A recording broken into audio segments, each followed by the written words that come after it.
Yun o. Gandang buhay, magandang araw mga kabanyo.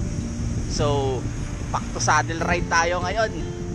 So, target natin is maka at least 50 plus kilometers. Kasi handa tayo sa long ride na naman. So, yan. Palabas pa lang tayo ng lungga. So, makulimlim. Mukhang uulan. Pero may dala-dala tayong kapote. May panlaban tayo sa ulan. So, naka all weather shoes din ako ngayon. Yan. So, powered by Sandugo. Yan. So, tara. Samahan nyo ako. Bike ride tayo. Yun. So, dito na tayo sa Nabotas. Baha. So, yan. Medyo tuyo-tuyo na konti dito. Pero banda doon sa palengke, lalim ng baha. So, wala pa namang ulan for now, pero makulimlim na. So, all goods naman. So, takbo po natin. 13 kilometers na tayo. So, andito na tayo sa shortcut ng Panorte. Dito sa Obando, sa Ubihan. O yan. Maganda dito. So, high tide. Yan. Parang Miami, Florida dito. Yan. Dahil ka sa gitna ng ano, dagat. Yan. Ay, pagod. So, tatatakbon natin. Yan. 24 kilometers. Kalahati na. So, oras 3:15. Ganito ganda dito sa SOS GB2. May built-in orasan siya, tsaka temperature gauge siya. Alam mo kung gaano kainit. Kaso plus or minus yan, hindi accurate yan.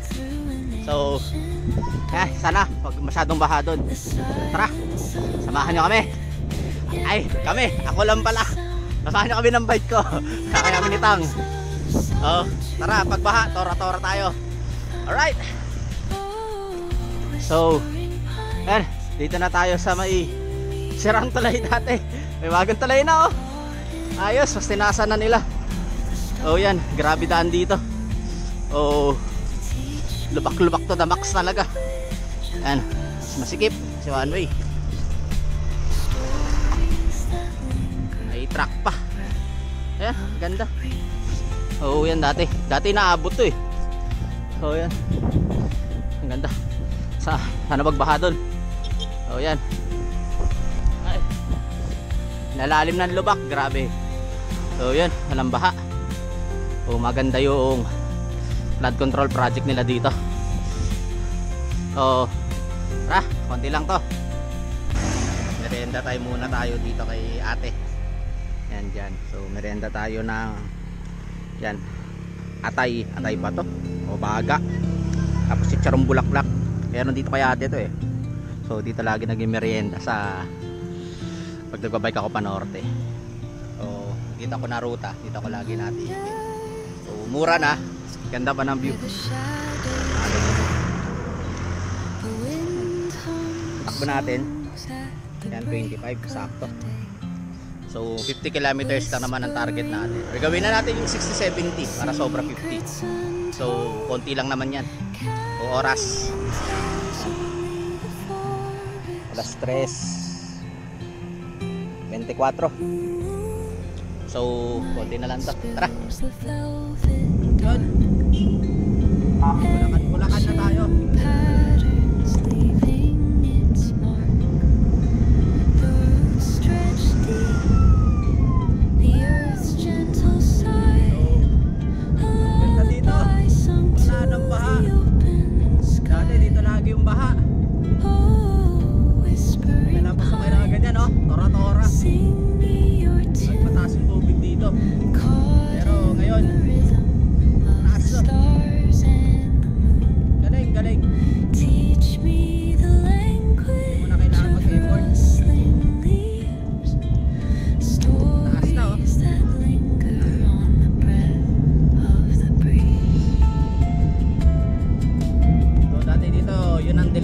dadaan ka dito sa shortcut na to.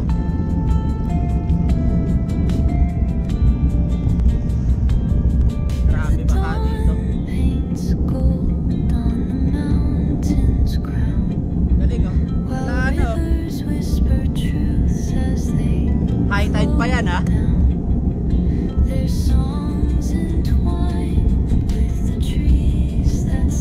Oh yun lang.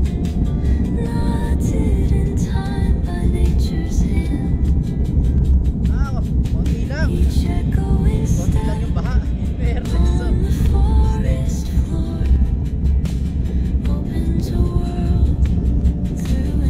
ayos. Okay na pala dumaan dito kahit high tide. Dati iniiwasan ko dumaan dito pag high tide. Kasi automatic yan. Tubig alat pa naman yun dito. So, very good, very good.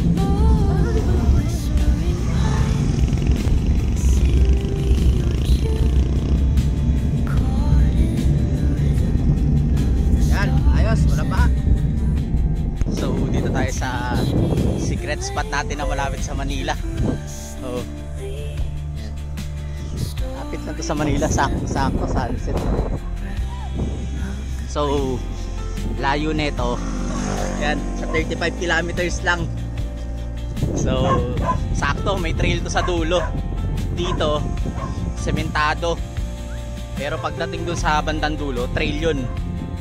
So, kung gusto mag-trailing, saka ano, yan, dito. Yan, the best. Panalo dito. Yan, nakita mo ang Tarayat. Ay, Matarayat. Mount Samat. Yan doon. So, namin nagtambay-tambay din dito.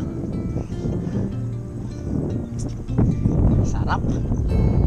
Solo pero ano, ay, sarap. Gagawa mo gusto mo. So, meron pa akong ano. Yan, tara pa ako shake, mango shake. So, yan. Oh, lapit lang to. Dito lang to around Bulacan. Oh, tara, mahan niyo ako. Yan, trail na. Putik galore. No, hindi naman ganun kalala. Manageable naman. Tugtog, tabi.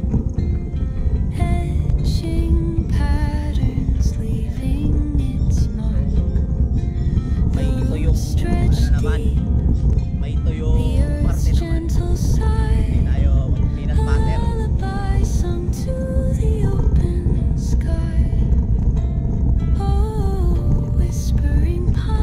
Tamang secret trail.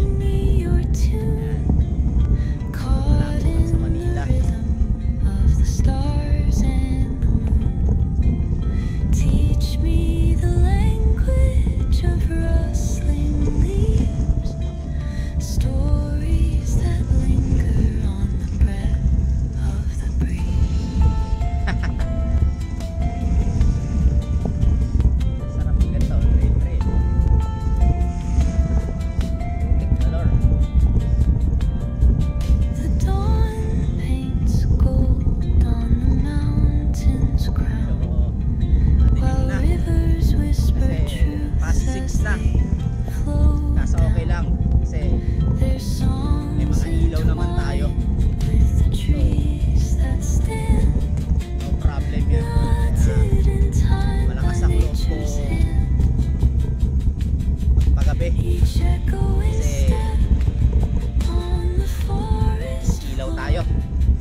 ginawa na yung generic ride. Paulit-ulit na lang yung destinasyon nyo. Wala nang alam puntahan, yun di dun lang. Mas maganda yung bago lagi sa panlasa. So hindi ko naman first time na dumaan dito sa punta dito. Maraming beses na. Pero ito yung first time ko na dumaan dito na magabi. So pag umaga kasi sobrang init dito. Kaya sinubukan ko, sabi ko maiba naman yung timeline. Paggabi naman yan, peaceful. So pag gusto nyo makapunta dito,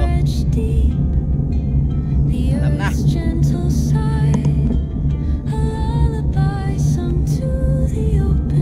Hindi ko tuturo to basta-basta para hindi ma-invest ng mga jet yung so yan ah. Yan ako.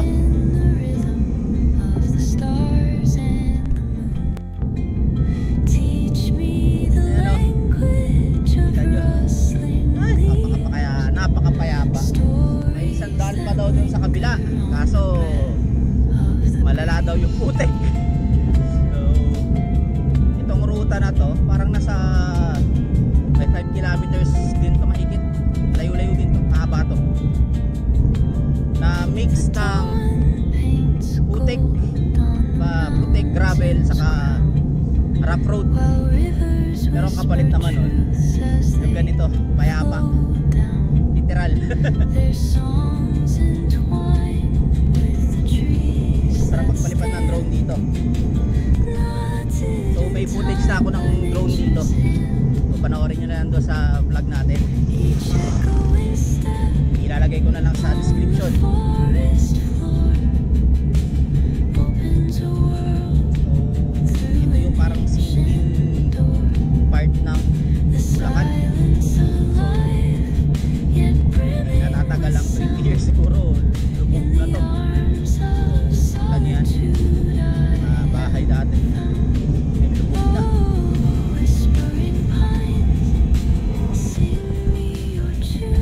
Saan ko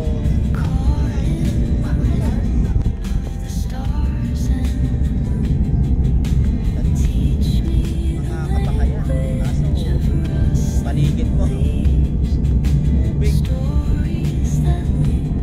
So sa malamang infestation ng ahas saka yung sewer system nyo. Paano kasi CR nyan, pag nagbuhos ka yung tayo mo babalik sa'yo, so wala na pupuntahan yung tubig eh. So ang swamp dito, ito yung parang Candaba swamp dito sa Bulacan. So yan, medyo bahay-bahay na. May deep well pa rin sila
Bulacan mag-trail.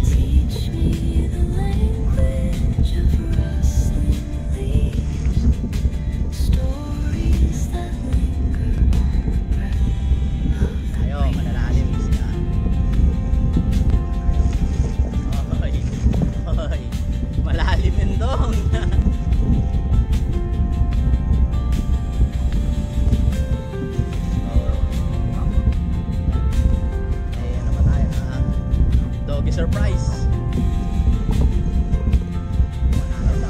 Malalim nga. Uy! Saan ako? Oh, yan. Konti lang naman yun, dun lang. Tapos dito, rock road na naman.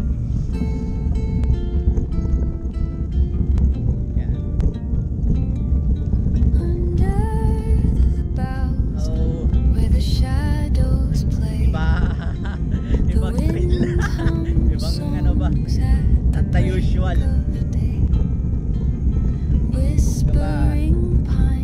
Beginner friendly. Sarap. Preskong hangin. Diba? Good vibes. Diba? Nice view.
yan, tapos na yung rough road. O makinis na uli. O labas na ito, yan, main road na ng Ubando. Pwede din naman dito kung ayaw nyo ng mga rough road na tambayan. Sarap eh, ganito tambayan, barkada, nalalang kabataan. Tamang tambay lang din kami sa ganito. Yan, highway na yan. may ingay, ay Arten. Yan, ang nagdumintahan si Boy. Putik galor tayo kanina. So, diretso tayo bike wash. Ay, agad. So, takbo natin 60 kilometers pa lang tayo. Sakto sa target kilometer natin ngayong gabi. Hapon pala. Oras 3:30 na pala. So, matagal din ako natambay doon sa may ubihan. Kasi maganda siboy ng hangin doon sa payapa nila. So pahinga lang tayo konti dito. Saka iniisip ko kung dadaan ako kay PB naka duty. So wala na. Dito na tayo sa Quiapo. So umikot-ikot pa ako, hindi ko na na-video. So dito tayo ngayon sa Pamanganan. Yan. Ito, sarado na tong Wakila. So ito yung favorite natin na kinakain lagi dito. Itong cheese roti nila. Pati itong tetarik. Dito puro halal. So pag namimiss ko magsambuanga, nandito ako lagi kumakain. Oras natin yan 10:30 na pala, isang oras. So sarap dito. So ito yung mga secrets ng Quiapo. May roti sila dito, murang-mura lang yan. Yan. Solid na solid yan. So kain muna ako. Habang lumabray na tayo. So, pero hindi pa tayo nakaka 100 km eh. Ilan na pa tayo ngayon? 60 something pa lang pala.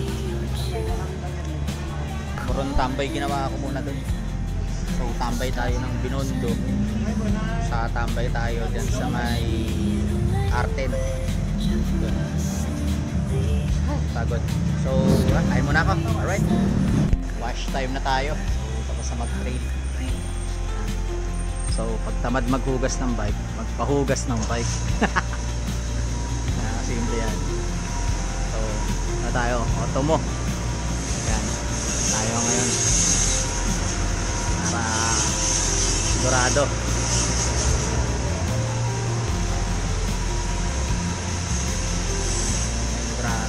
Grabe putik eh. So mura lang magpa-hugas ng bisikleta dito. So 70 pesos lang. So abot kaya.